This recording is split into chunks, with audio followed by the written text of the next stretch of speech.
अच्छा, ये हमारे पास एक एग्जाम्पल है। अगर हम इसमें देखें तो हमारे पास क्या है, रिड्यूस द ब्लॉक डायग्राम। ठीक है, मेथड वन। एक ब्लॉक डायग्राम को हम कई मेथड से कर सकते हैं। ठीक है, अब जो मुझे इसमें सबसे आसान मेथड लग रहा है मैं वो बताती हूँ। ठीक है, सबसे पहले जो चीज़ देख के लग रही है उसको सॉर्ट आउट करेंगे फर्स्ट स्टेप से। ठीक है, मुझे क्या लग रहा है कि ये दो फंक्शन है जो हमारे पास जो है।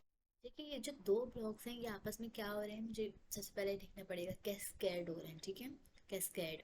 मैं कैस्कोड को हम हमेशा पैरेलल फॉर्म में ही कहूंगी। ठीक है, तो कैस्केड हो रहे हैं यानी दो फंक्शन, दो जो ब्लॉक्स हैं इन दोनों को मैं आपस में क्या कर दूँ, मल्टीप्लाई कर दूँ। ठीक है, तो मैं क्या करूँगी, सबसे पहले इस कैस्केड फॉर्म को शो करूँगी। ठीक है, मैंने लिख दिया। Now the first step we have to see cascade form से सॉल्व इट। क्या था, कैस्केड फॉर्म में क्या करते थे, दो ब्लॉक्स को एक ब्लॉक में कर देते थे और मल्टीप्लाई कर देते। तो सिंपल क्या कर दूंगी, G1 G2 को मैंने यहाँ मल्टीप्लाई कर दिया। अब मैं देख रही हूँ कि भाई क्या चीज़ मुझे ऐसी दिख रही है कि मुझे सॉल्व करना चाहिए। अगर मैं देखूँ तो ये तीन समिंग जंक्शन है, राइट। क्या मैं ये तीन समिंग जंक्शन यूज़ करूँ? तो मैंने कहा क्यों यूज़ करूँ, मुझे ये पैरेलल फॉर्म पे तो दिख रही है ना भाई कि इसकी एक नोड यहाँ से कॉमन है और फिर सारी नोड्स जो है एक समिंग जंक्शन पे। तो मैंने क्या कहा कि इसको मैं एक समिंग जंक्शन बना दूँ। ठीक है, कर देंगे ये वाला काम। फिर मैंने क्या बोला, एक समिंग जंक्शन बन जाए। लेकिन यहाँ पे एक चीज़ ये है कि मैंने यहाँ पे दूसरा समिंग जंक्शन क्यों बनाया है। मैंने ये वाला एक समिंग जंक्शन, फिर इससे गुजर के ये ऊपर वाला समिंग जंक्शन है, राइट। ऐसा क्यों है, क्योंकि हम क्या कह रहे हैं कि पैरेलल फॉर्म जो है समिंग जंक्शन के साथ सॉल्व होती है। तो मैंने कहा कि ये वाले पैरेलल फॉर्म जो है समिंग जंक्शन के साथ, ये पूरा आपके पास क्या है, पैरेलल फॉर्म है, राइट। तो मैं इसको इस तरीके से करूंगी और फिर जब ये फॉर्म आ जाएगी तो ये एक ब्लॉक बन जाएगा। ठीक है, ऐसा ही होगा। अभी आगे समझ आएगा कि ऐसा क्यों कर रहे हैं। इसके साथ माइनस साइन है, प्लस साइन है, माइनस साइन है। बिल्कुल इसी तरीके से यहाँ पे भी आ जाएगा कि इसके साथ प्लस है, माइनस है, ठीक है, प्लस है, जो भी है, जो साइन था हमने उस साइन से कर दिया। उसके बाद पैरेलल फॉर्म में क्या होता है कि जो साइन के साथ है उसके साथ H1 हमारे पास पॉजिटिव नेगेटिव है, प्लस H2 माइनस H3। ठीक है, अब ये वाला समिंग जंक्शन जो मैंने कहा कि ऊपर हमने क्यों रखा था, क्योंकि हमने स्टैंडर्ड में पढ़ा था कि स्टैंडर्ड फीडबैक फॉर्म कैसा होता है कि आप जो है एक एक फॉरवर्ड होगा और एक बैकवर्ड होगा, उसके साथ एक समिंग जंक्शन होगा। ठीक है, और वहां से कोई इनपुट आ रहा होगा, राइट। अगर मैं वाला समिंग जंक्शन ना करती, मैं इन तीनों को सिर्फ एक में सॉल्व कर देती, तो क्या मेरे पास स्टैंडर्ड में एक समिंग जंक्शन आता, हरगिज नहीं आता। क्योंकि अगर मैं इन दोनों की जगह एक रखती तो वो तो कैस्कॉड फॉर्म में, पैरेलल फॉर्म में सॉल्व हो चुका होता। इस वजह से मैंने यहाँ पे एक काम किया, क्योंकि ये तो हमारे हाथ में ना, हम समिंग जंक्शन एक रखना चाह रहे हैं कि ज़्यादा रखना चाह रहे हैं। ठीक है, तो मैंने क्या कहा कि ये सिंपल स्टैंडर्ड फीडबैक फॉर्म से सॉल्व कर लो। कैसे सॉल्व होगा, G2 G3 ऊपर आ जाएगा, बिल्कुल ऐसा ही हुआ है। यहाँ पे जो साइन होता है, मैं इसको कलर चेंज करके दिखा देती हूँ कि यहाँ पे जो साइन होता है प्लस का साइन है। ठीक है, तो यहाँ पे जो है प्लस का साइन है, तो अगर प्लस का साइन है तो मेरे पास यहाँ नीचे क्या आ जाएगा, माइनस का साइन, यही हुआ है।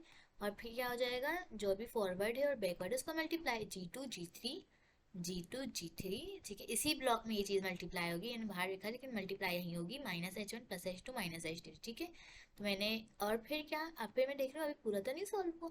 अब क्या है कि हमारे पास दो ब्लॉक्स हैं। अब इन दो ब्लॉक्स को एक ब्लॉक में कैसे करेंगे, कैस्केड अप्लाई करके। ठीक है, कैस्केड कैसे अप्लाई होता है भाई, कि जो भी है उसको मल्टीप्लाई कर दो। तो G1 सिंपल इन सबसे क्या हो जाएगा, मल्टीप्लाई हो जाएगा। तो G1 G2 G3 1 minus G2 G3 -H1 H2 -H1 + H2 -H3। ठीक है, G1 क्या होगा, सिर्फ ऊपर वाले से मल्टीप्लाई होगा ना, मतलब इस पूरे से मल्टीप्लाई होगा, सिर्फ G1 ही आएगा।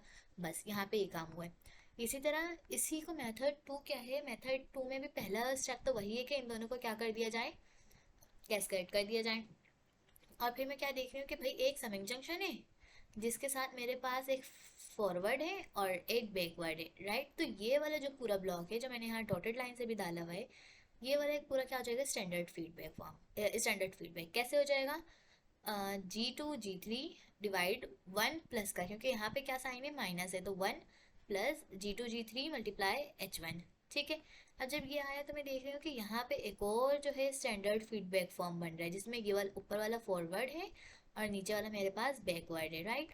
तो मैं इसको बना लूंगी, तो इसमें क्या होगा कि ऊपर वाला G2 G3 मतलब ऊपर वाला ऊपर मल्टीप्लाई होगा, नीचे वाला नीचे।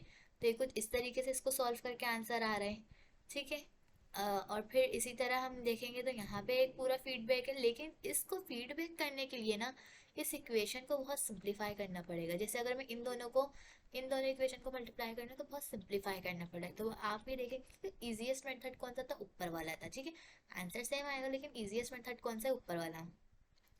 अब इसी तरह एक और है रिड्यूस द ब्लॉक डायग्राम। अब इसमें क्या करना है हमें, इसमें ये है कि आप देख सबसे पहले हमें कौन क्या चीज़ करनी है जो चीज़ सॉर्ट आउट हो। तो अब मैंने क्या कहा, ये वाला जो नोड है, इस वाले नोड को अगर मैं पीछे ले आऊँ, ठीक है, यहाँ पे ले आऊँ, तो कोई मसला है? या अगर मैं ऐसा करूँ कि भाई मैं तो बोल सकती हूँ ना कि समिंग जंक्शन तो दो हो सकते हैं। मैं कह रही हूँ कि यहाँ दो समिंग जंक्शन कर लो, जिसमें जो ये ऊपर वाला नोड है ना वो यहीं रहे, ठीक है, और फिर एक ये फिर जो इससे निकल के आएगा वो हम आगे भेज देंगे, और नीचे वाला जो है इसमें रहे। तो इसमें तो कोई मसला नहीं, आपके ऊपर है, समिंग जंक्शन आप आगे पीछे कर सकते हैं, लेकिन किसके अकॉर्डिंग, प्लस माइनस के साइन के अकॉर्डिंग। तो मैंने क्या करी, इस समिंग जंक्शन को, इस वाले समिंग जंक्शन को दो में खोल लिया, ऊपर वाला ऊपर, नीचे वाला नीचे। अब मैं क्या देख रही हूँ कि एक फॉरवर्ड है, एक बैकवर्ड है।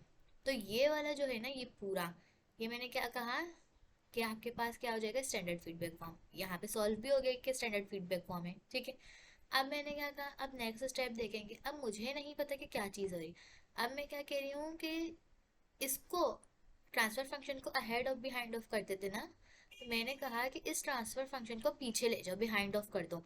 तो फिर मैं क्या करूँगी, एक समिंग जंक्शन होगा, एक ट्रांसफर फंक्शन होगा, मतलब एक फॉरवर्ड होगा और एक बैकवर्ड होगा, तो ये पूरा स्टैंडर्ड बन जाएगा, ठीक है।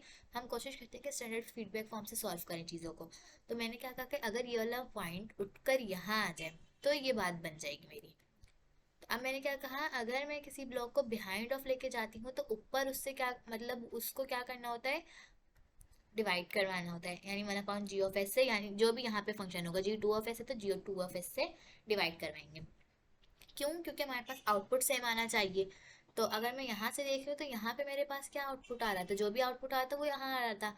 लेकिन अब अगर मैं इस पॉइंट को यहाँ से लेके जाऊंगी तो एक ट्रांसफर फंक्शन मेरे पास यहाँ मल्टीप्लाई होगा।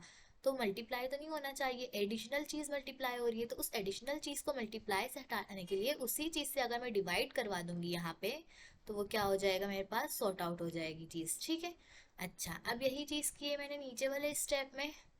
क्या किया है कि वो जो ऊपर वाला फंक्शन ट्रांसफर ब्लॉक था उसको मैंने बिहाइंड ऑफ कर लिया था, तो बिहाइंड ऑफ करने के बाद क्या कर दिया, इसको मैं यहाँ पे मल्टीप्लाई। अब मुझे ये चीज़, मैंने क्या कहा था कि कैस्केड फॉर्म जब हम करते हैं, पैरेलल फॉर्म, उसमें एक से ज़्यादा फंक्शन भी हो सकते हैं। यानी अगर मैं सपोज कर लूँ कि यहाँ पे एक फंक्शन है जो समिंग जंक्शन में जा रहा है, राइट, तो वो मैं क्या कर सकती हूँ, क्या मैं उसको कैस्केड कर सकती हूँ? तो बिल्कुल कर सकती हूँ। और मैं अज्यूम कर लूँ कि दूसरा जो ब्लॉक है, ठीक है, वो जो दूसरा ब्लॉक है वो क्या है, वन है, इसका ट्रांसफर फंक्शन क्या है, वन है, जो यहीं से आ रहा है, ठीक है।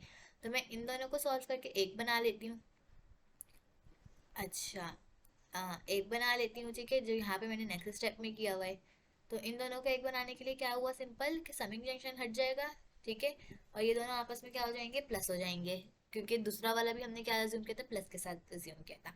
अब मैं क्या देख रही हूँ कि भाई ये मेरे पास एक फीडबैक, स्टैंडर्ड फीडबैक बन रहा है, कैसे, एक मेरे पास समिंग जंक्शन है, कोई एक इनपुट आ रहा है, एक फॉरवर्ड है और एक बैकवर्ड है, ठीक है, यही वाला काम हो गया है। सही है, तो मैंने इसको क्या कर लिया, एक में सॉल्व कर लिया। अब मैं क्या देख रही हूँ कि ये दोनों जो है आपस में क्या हो सकते हैं, कैस ये वाले जो है ना आपस में क्या हो सकते हैं मेरे पास, कैस्कॉड हो सकते, ये वाले कैस्केड हो सकते हैं, ठीक है, ये दो आपस में। लेकिन इससे पहले मैं क्या देख रही हूँ, ये दोनों भी आपस में कैस्केड हो रहे हैं। तो आप एक ही स्टेप में दो चीज़ भी कर सकते हैं, वरना एक चीज़ कर लेंगे कि इन दोनों को मल्टीप्लाई कर लेंगे, तो इन दोनों को मल्टीप्लाई किया, इन दोनों को मल्टीप्लाई करने के बाद मेरे पास ये पूरा एक क्या बन गया, फिर से स्टैंडर्ड फीडबैक बन गया। स्टैंडर्ड फीडबैक बनने के बाद बाकी इन तीनों को क्या कर लेंगे, हम आपस में मल्टीप्लाई कर लेंगे, ठीक है। यहाँ मल्टीप्लाई कर लेंगे, जो चीज़ कैंसिल हो रही है उसको कैंसिल आउट कर लेंगे, जैसे जी वन जी टू, यहाँ पे क्या है, जी टू इससे कैंसिल हो रहा है, जी वन इससे कैंसिल हो रहा है।